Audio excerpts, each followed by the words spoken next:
Assalamu alaikum. Myself is Samina, Savera and Siyat are group members. Our discussion topics related to panel data and fixed effects and random effects model in deregulation. So सबसे पहले तो हम ये समझ लेते हैं कि panel data क्या होता है। पैनल डेटा वो डेटा होता है जिसमें हम डिफरेंट एंटिटीज़ का बिहेवियर डिफरेंट टाइम पीरियड में मालूम कहते हैं।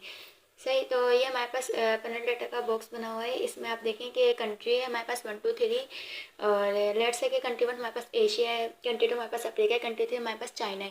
तो तीनों कंट्रीज़ का डेटा 2000 से 2002 तक का ही है, यानी कि डिफरेंट कंट्रीज़ है और डिफरेंट टाइम ऑफ ईयर्स हैं। और बाकी ये इसके वेरिएबल्स है वाई और एक्स। तो इस तरीके का जब भी हमारे पास डेटा होता है उसको हम क्या कहते हैं, पैनल डेटा। ठीक। So our next slide is advantages of panel data over the cross sectional data. So cross sectional data के मुकाबले में पैनल डेटा ज़्यादा फायदेमंद क्यों है? क्योंकि इसमें मोर डिग्रीज ऑफ फ्रीडम होते हैं, यानी कि हम maximum number of independent variable इसमें ऐड कर सकते हैं। इसके अलावा मोर सैम्पल वेरिएबिलिटी होती है, यानी कि लार्ज स्केल ऑफ सैम्पल हम इसमें यूज़ कर सकते हैं। Better control for individual depends, individually जो है अनऑब्जर्व हेटेरोजेनिटी को कंट्रोल करता है। देन हमारा इम्प्रूव कॉजुअलिटी इन्फ्लुएंस है, यानी कि चेंजेस ओवर द टाइम को ट्रैक करके कॉजुअलिटी इन्फ्लुएंस को इम्प्रूव करता है। एफिशिएंट एस्टिमेशन, डेटा एफिशिएंसी इसकी बहुत अच्छी होती है। बेटर फोरकास्टिंग कहते हैं पास्ट डेटा के अकॉर्डिंग। और testing for individuals and time effects, यानी कि हर एक का इंडिविजुअली जो है उसके स्पेसिफिक इफेक्ट बताता है। ठीक। Next slide is understanding fix effect. Basically fix effect model जो है इंडिविजुअल्स के दरमियान टाइम इनवेरिएंट डिफरेंस को कंट्रोल करता है। और क्योंकि ये टाइम इनवेरिएंट डिफरेंस को कंट्रोल करता है तो यही वजह है कि इसके कभी भी जो है ना एस्टिमेटेड कोएफिशिएंट्स वो बायस्ड नहीं होते। Then our next slide is fix effects. Fix effects का यूज़ हम कब कर सकते हैं? जब भी आप ऐसे वेरिएबल के इम्पैक्ट देखना चाहते हो जो कि वक्त के साथ साथ चेंज होते हो, यानी कि वेरी ओवर द टाइम करें, तब हम फिक्स इफेक्ट्स मॉडल का यूज़ करते हैं। सही, ये हमारा फिक्स इफेक्ट मॉडल है। इनकम पर कैपिटल हमारा डिपेंडेंट वेरिएबल है, करप्शन हमारा इंडिपेंडेंट वेरिएबल है, बीटा 1 हमारा कोफिशिएंट है, अल्फा हमारा इंटरसेप्ट है और ये हमारी एरर टर्म है। ठीक है, IT हम पैनल डेटा के आइडेंटिटी के लिए यूज़ करते हैं। ठीक। इस मॉडल पे हमने वर्क करना है, लेकिन उससे पहले हमने ये जानना ज़रूरी है हमारा कि हम फिक्स इफेक्ट मॉडल के रेगुलेशन में क्यों यूज़ करते हैं। तो फिक्स इफेक्ट्स का यूज़ रेगुलेशन में इस वक्त किया जाता है जब हम पैनल डेटा में टाइम इनवेरिएंट की अनऑब्जर्वर कैरेक्टरिस्टिक्स को कंट्रोल करना चाहते हो। So this is our model, इस पर हम वर्क करेंगे। ये यहाँ पे इस डेटा में मैंने ऑलरेडी डेटा इंपोर्ट किया हुआ है।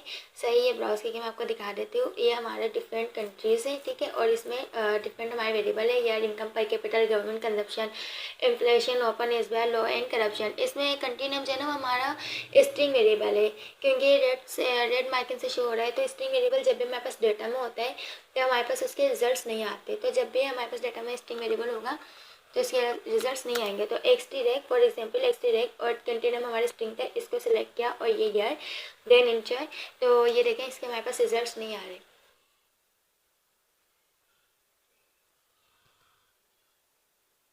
क्योंकि वेरिएबल हमारे पास स्ट्रिंग वेरिएबल है, इसीलिए इसके रिजल्ट्स नहीं आ रहे। तो जब भी हमारे पास सॉरी XTSET मुझे इधर रन करना है, XTSET, और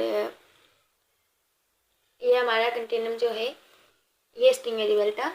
उसके बाद जो है ये यहाँ पे हमारा कंट्री इसके साथ कर रहे हैं। तो ये देखें क्योंकि ये स्ट्रिंग वेरिएबल था इसलिए इसके रिजल्ट्स नहीं आ रहे, string variables are not allowed. ठीक है, तो अब जब भी हमारे पास डेटा में स्ट्रिंग वेरिएबल होते हैं तो हम उस प्रॉब्लम को फिक्स करने के लिए इनकोडिंग करते हैं। तो अभी हम सिंपली इनकोड इधर टाइप करेंगे।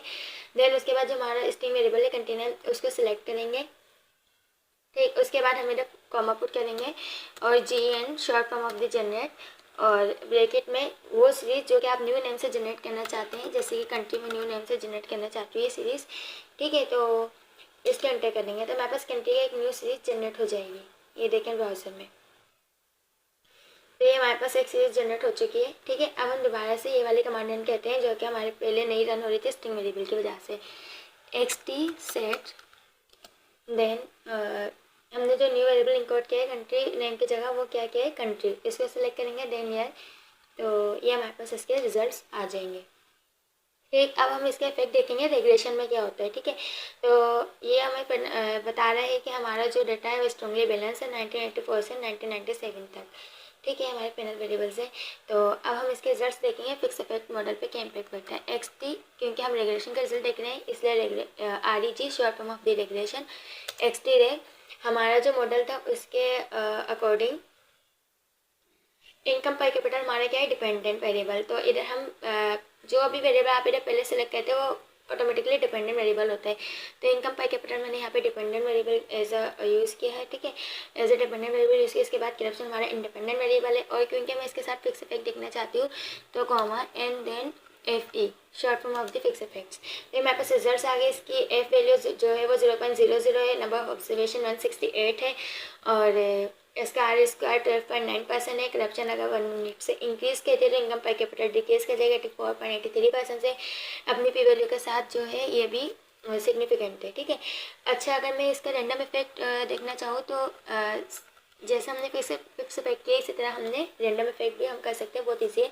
एक्स टी है, इनकम पर कैपिटल हमारा डिपेंडेंट वेरिएबल था और करप्शन इंडिपेंडेंट था। उसके बाद पुट करेंगे कॉमा, जैसे हमने फिक्स इफेक्ट किया था, लेकिन यहाँ पे हम आर ई यूज़ करेंगे। वहाँ हमने फिक्स इफेक्ट किया था short form of the fix effect, यहाँ हम आर ई यानी कि रैंडम इफेक्ट इंटर करेंगे, ठीक है। तो ये हमारे पास इसके रिजल्ट्स आ गए। तो इसकी पी वैल्यू भी जो है वो 0.00 सिग्निफिकेंस से ऑब्जर्वेशन देख सकते हैं आप ग्रुप से।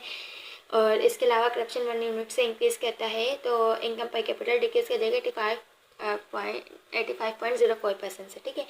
और इसकी पेरेंट्स की वैल्यू 99% है। अब मैं ये देखना चाहती हूँ कि जो अभी मैंने दोनों मॉडल रन किए हैं फिक्स इफेक्ट्स और रैंडम इफेक्ट, इनमें से मेरा कौन सा मॉडल ज़्यादा अप्रोप्रिएट है, किसमें मुझे वर्क करना चाहिए। तो इस टेस्ट को करने के लिए हम इस मॉडल को जानने के लिए कि कौन सा मॉडल अप्रोप्रिएट है, हम हॉजमन टेस्ट करते हैं।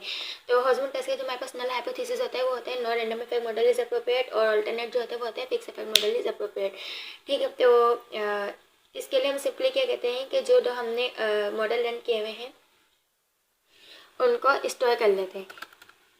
एस्टिमेट स्टोर, पहले हम फिक्स इफेक्ट वाला मॉडल स्टोर कर लेते हैं, फिर उसके बाद हम इधर रैंडम इफेक्ट का मॉडल यूज़ करेंगे। एस्टिमेट स्टोर रैंडम इफेक्ट, ठीक है। अब मैंने इधर हाउसमैन टेस्ट लगाना है,